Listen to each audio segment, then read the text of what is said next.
pinatutupad na sa Calapan Port. Saksi sa mga malalaking balita sa loob at labas ng bansa. Sama-sama tayong magiging saksi.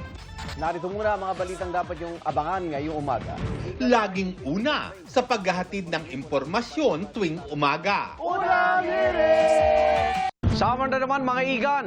Alisto sa iba't ibang emergency. Kamusta mga igan? Ako naman Arnold Clavio. At ito, ang emergency. Pero game na game makipagkulitan.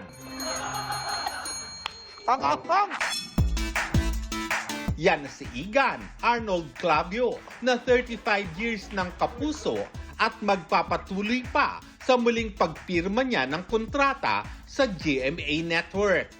Extra special ito dahil ginanap ang contract signing sa set ng unang hirit na nagse-celebrate naman ng 25th anniversary. Ang loyalty is priceless. Siyempre, iisipin mo yung sino ba kasama mo nung nagsisimula ka. Dumalo sa contract signing sina GMA President and CEO Gilberto R. Duabi Jr., Executive Vice President and Chief Financial Officer Felipe S. Yalong, GMA Public Affairs First Vice President Nessa Valdelion at GMA Public Affairs Vice President Arlene Carnay.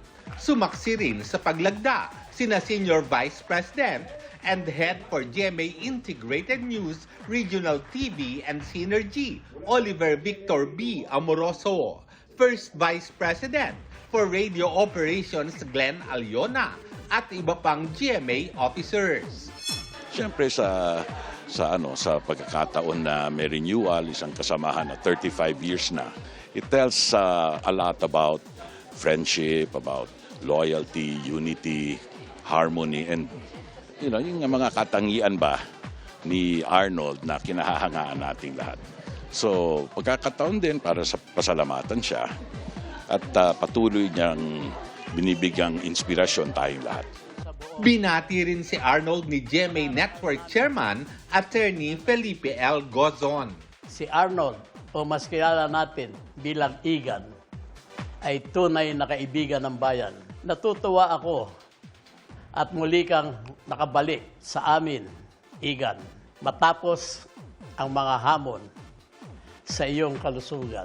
Mula sa akin at sa buong GMA Network, ikinararangal namin na nanatili kang isang kapuso. Congratulations, Igan.